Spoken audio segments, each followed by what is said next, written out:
Ladies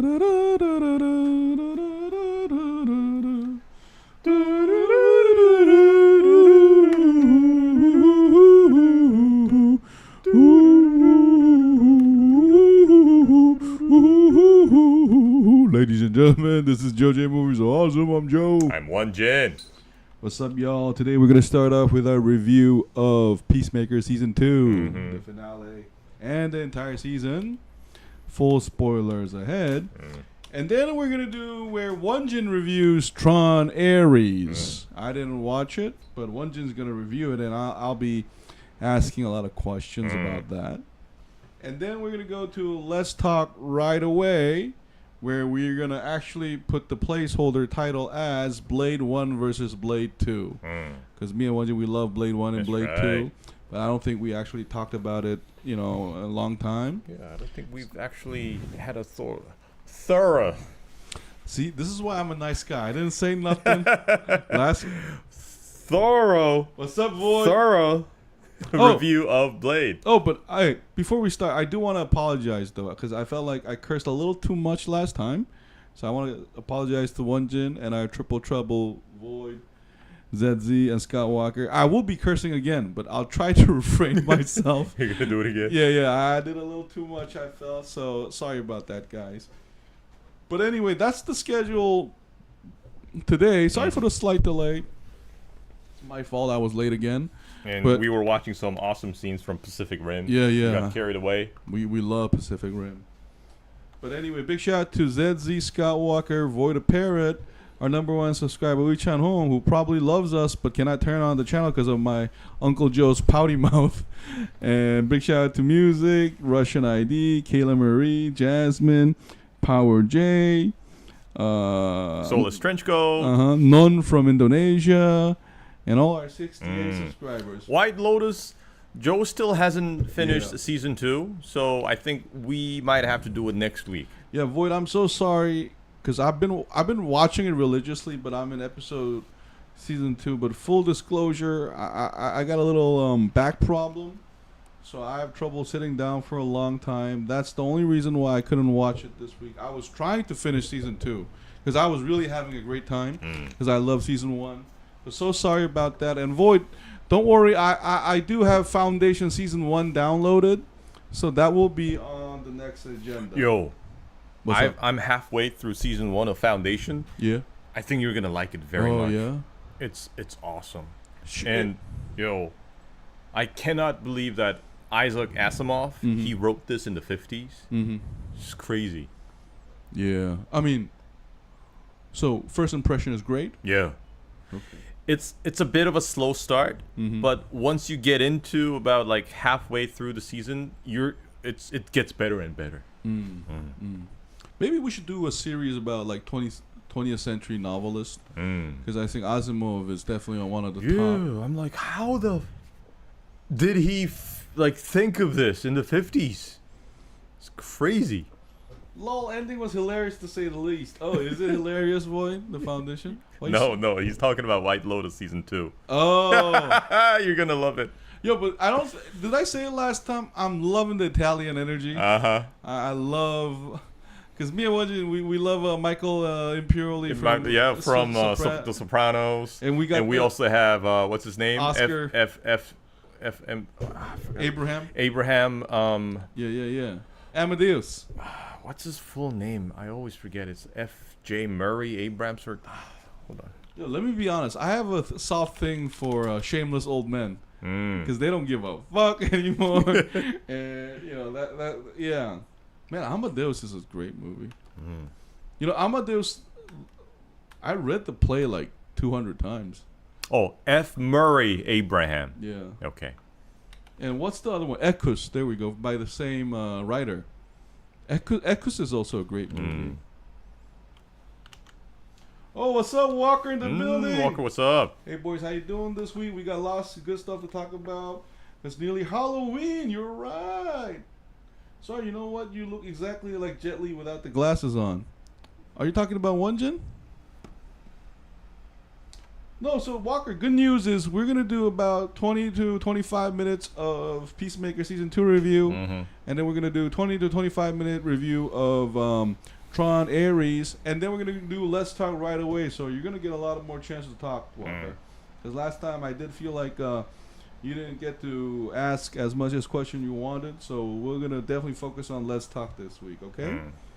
But anyway, now back to the business of Peacemaker season 2. Full spoilers. Here we go. Yo, Won-Jin. So if I may go first. After watching the finale, I gotta say I did like the season. It wasn't actually the direction that I was expecting. Yeah. To be honest. Because midway we were expecting something to happen on the other side of the dimension. But that kind of got resolved pretty quickly. Well, not quickly, but before, in the prior episode. And the season ended with a different take.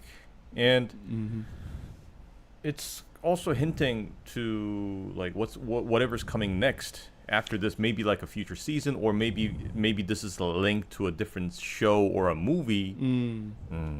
And I gotta be honest, I didn't like that too much because I felt like the story could have been tighter, and I felt like there were so many great parts, but none of them were really like even the Nazi world. I felt like the Nazi world should have been the more, in the finale. Yeah, because it's so quickly forgotten.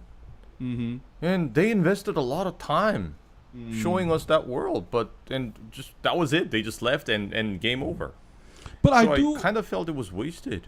I do want to praise Cena's acting though, like him, like Peacemaker's emotional journey, so to speak.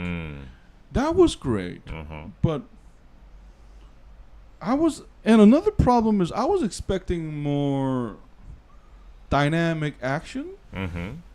Because I felt like the first season had it. Yeah. Or at least... Especially it had that like epic fight against that big cow thing. Yeah. In the end. Yeah. And remember, in the first season, the fight before that was also amazing. Where, you started mass murdering people who've been dominated by butterflies. Here, I think they were maybe a little bit too conscious of, like you said, a season or a movie after this, that I think it really intruded on this being a full story. Yeah, so for me, the season, yes, I enjoyed watching it, but compared to season 1, it doesn't feel as independent. And it feels like the entire season was made with that in mind, like this being a bridge to another show or a movie, and that kind of constrained like a complete story. And can I be honest? Like, I felt like one of the main characters should have died. Because can I be honest? I thought one of the vigilantes will die. Oh, like either one of those. Yeah, two? because they were like, sorry to sound so cruel, but if anybody dies, like vigilante is number one in my list. Because I feel like. Correct me if I'm wrong, Won-Jin, if this is not politically incorrect. He's like the least emotionally invested character in there, like because he's a sociopath, I think, like clinically. So like when they showed me two, I thought one of them will get squished to death or something, and then make a comedy out of it. But everyone makes it alive, and I did love Harcourt and Peacemaker's love story though, because you know what I loved about it is. I honestly thought they had sex in the festival. It wasn't even that. Yeah, it was like one of those like heat of the moment kiss thing. Not just that, but there was a tenderness to it. Like you know how like, what do you remember when we were 13 or 14, we have our first kiss or something, and we're talking about. The reason why it's funny is we're talking about extremely violent individuals who have unmeaningful sex, but that kiss is just like this overwhelming, didn't mean something to you. I can't be this emotionally vulnerable. So that comedy I did enjoy. Oh, Void, visuals were great this season. Yeah, they were. Using the dimensions for a meta-human prison was kind of underwhelming. I agree. Void, well, he is obsessed with Peacemaker. Yeah, I mean, Void, to add to your thing, I don't think they utilized the multi-dimension thing enough. Yeah. Because, can I be honest with you? I feel like Ant-Man, Kang the Conqueror did did it better than this one. Is that troublesome to say? I thought that multi-dimensional thing was underutilized. Scott Walker, boys, when you were in America and Canada, how often do you go to Chuck E. Cheese Pizza? I went a couple times, Walker. I've never been to one. Yeah? I've never been to Chuck E. Cheese. What about you guys kiss? No, I'm talking about Harcourt and Peacemaker. Because, you know, they're so emotionally in denial that it's so hard for them to believe the genuineness of love. And what's hilarious for me this episode in the finale was after going through all that shit and after everything that had been unfolded, all Peacemaker cared about was Harcourt's answer that yes, it mattered. Everything else didn't matter for him. Yeah, but that was one of those scenes that I loved though, because it was adorable. Because you know he's a fucking mass murderer for a good cause apparently. But I was kind of caught off guard with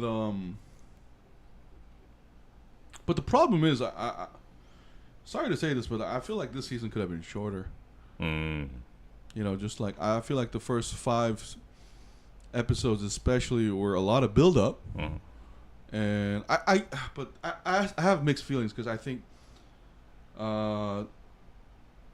they were trying to build up John Cena's like emotional crescendo by kind of a slow build, but it was less effective than season 1. I feel. Yeah, I agree.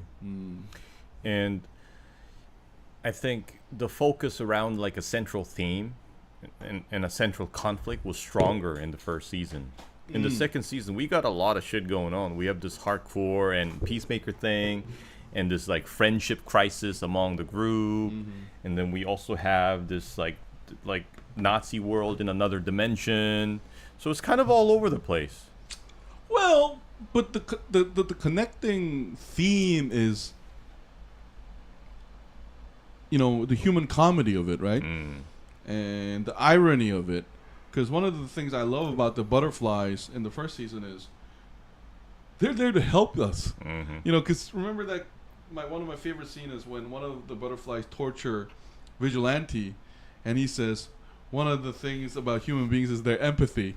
So I'm going to decide to torture your friend, and John Cena doesn't give a fuck.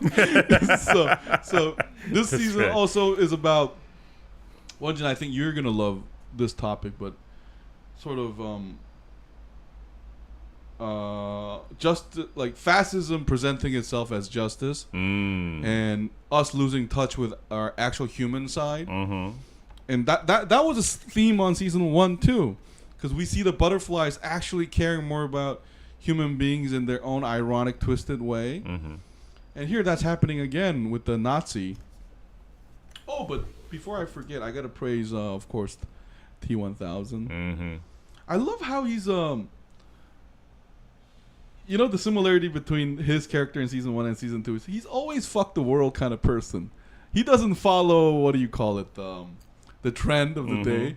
If the world is Nazi, I'm anti-Nazi. If the world is like democratic, I'm a fucking Nazi. So I love that theme because it's the same as Butterfly, where you remember how in Butterfly the POS prisoners become better persons by being a butterfly. And That's here right. it's again like asking us like how much are we really independent? Aren't you just a product of your environment? And that was great. I like that theme. Oh, Zizi, what's up? Zezzy in the building. When you guys were children at McDonald's, did you ever have that feeling about the Ronald McDonald statues on the chairs? They come to life. There's a video of Ronald. 100%. Yeah. And it always kind of creeped me out. Yeah.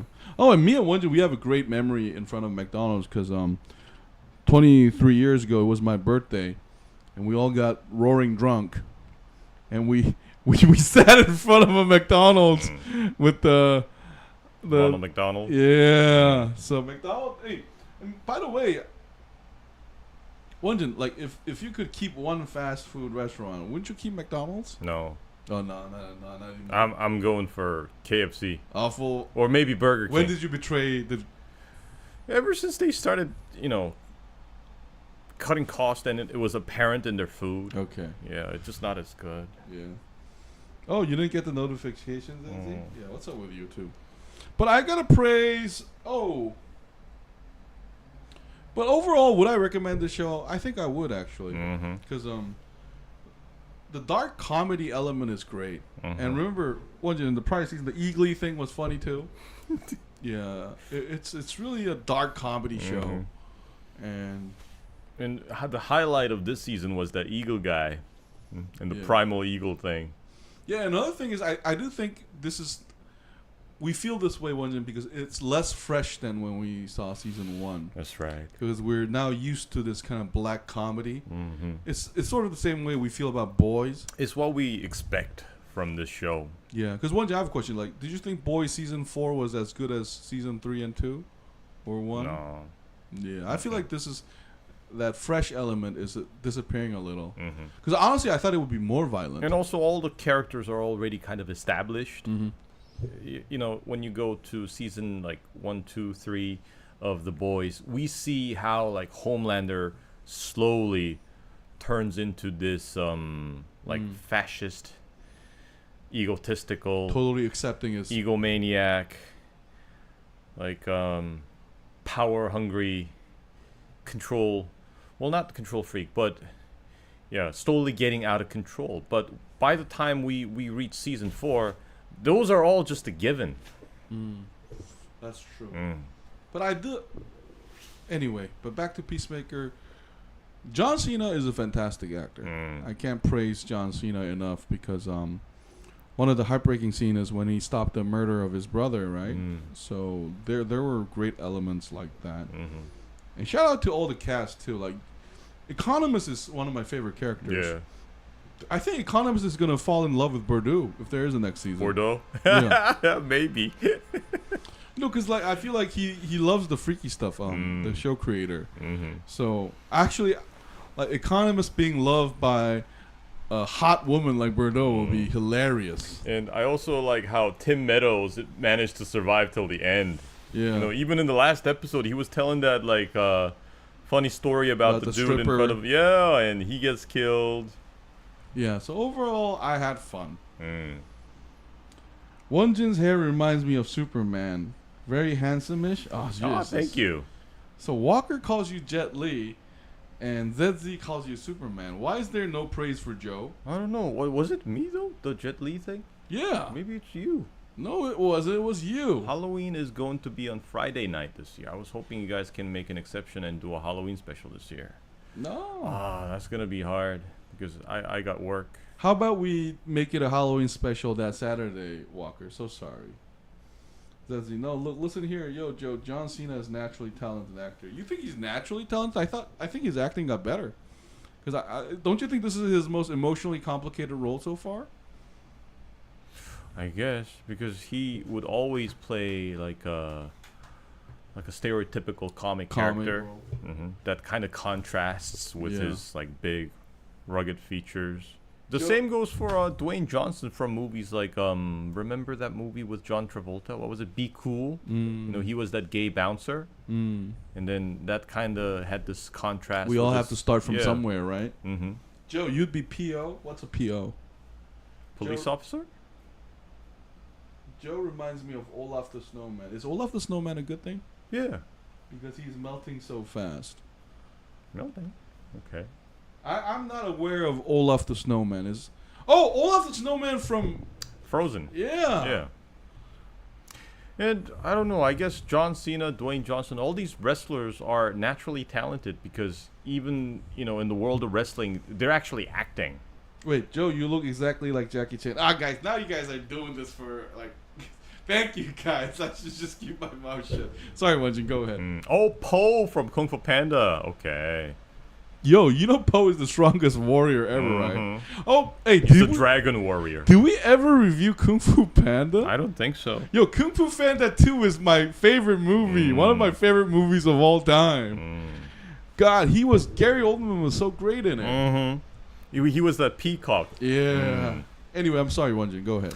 Anyways, so I guess these wrestlers, they're all kind of naturally talented in acting because what they have the prior experience. Because it's not like wrestling we see from the Olympics. That's like entertainment. And I heard they have like an entire season where like the whole plot is already predetermined. Oh, really? Yeah, and there's this good and evil. That's professionalism right there, though. Mm-hmm. It's hard to carry like a season worth of acting. Wow.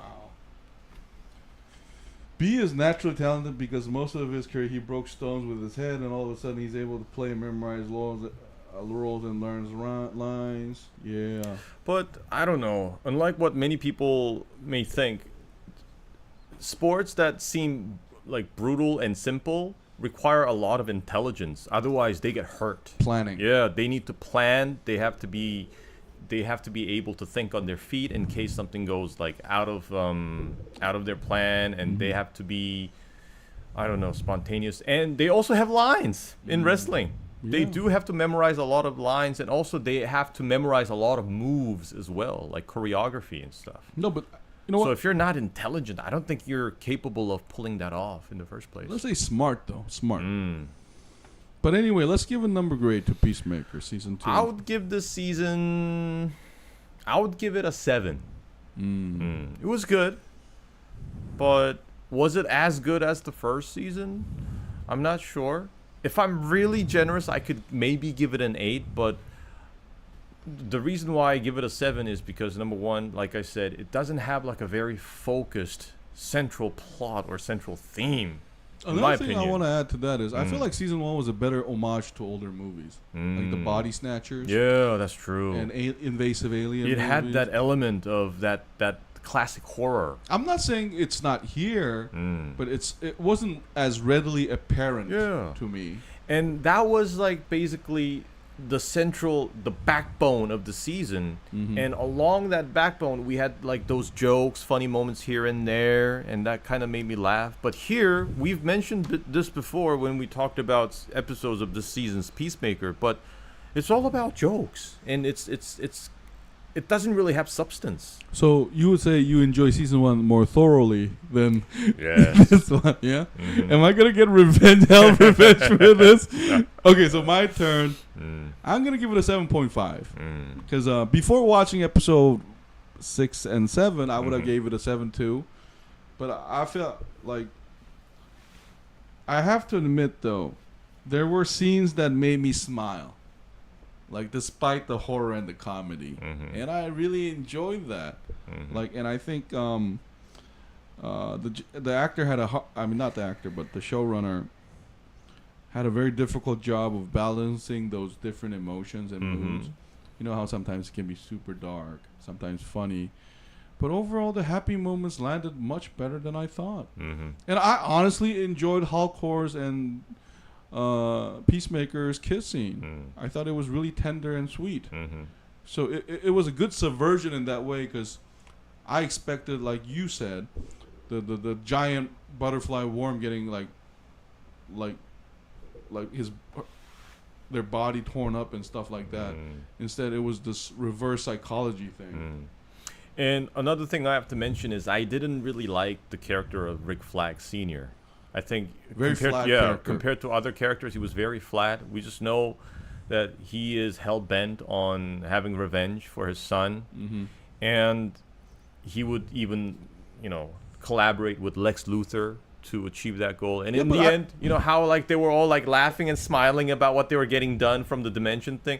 Yeah, that was even more like simplifying his character. Yeah, it was jarring. And I felt like Waller was a more complicated villain, because Adebayo's mother, like being the mother and daughter theme really helped me concentrate on John Cena and his father's theme about the parent, and basically the other characters are orphans, except Vigilante, of course, because he has a mother, but he can't relate. But here I thought, but at the same time, I did enjoy John Cena's romance angle a lot too, and it was sweet. So JoeJinMovieSoAwesome gives this a 7.25. Wait a minute. It was entertaining, and I'll miss the intro song. Yeah, Void Apparent. Zizzy, were you referencing acquired savant syndrome? I feel like we'd all know if John had it. If anything, his career predisposes him to CT, which is like the opposite of acquired savant syndrome. No, but I think CT is.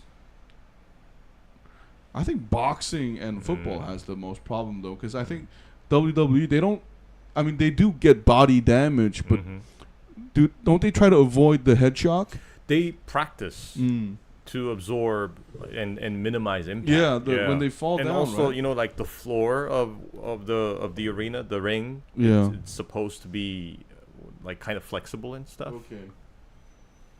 Skywalker, you know what I think? I think John Cena will make a good Ghostface for a future Scream movie. I want to see him play a villain. He'll be too noticeable though. He's a huge guy. So it's like everybody's gonna be that's able John to Cena. Figure who he is. Yeah. And Batista is. Oh, that's right. Dave Bautista is also a wrestler. Batista, I think, is a great actor too. But anyway, JoeJinMovieSoAwesome gives Peacemaker Season 2 a 7.25. We enjoyed it a lot. We're going to take basically no break and come to talk about Tron Ares. This has been JoeJinMovieSoAwesome. I'm Joe. I'm Won-Jin. See you guys right away. Bye. No, but I feel like boxers and American footballers get the most CTE danger ever. And the boxing one is obvious because you're continually getting hit in the head. Well, is he not as much as an MMA fighter, or like a Olympic wrestler? Yeah. Greco-Roman. Their ears are all rolled up. Yeah, all the blood. Yeah. Yep.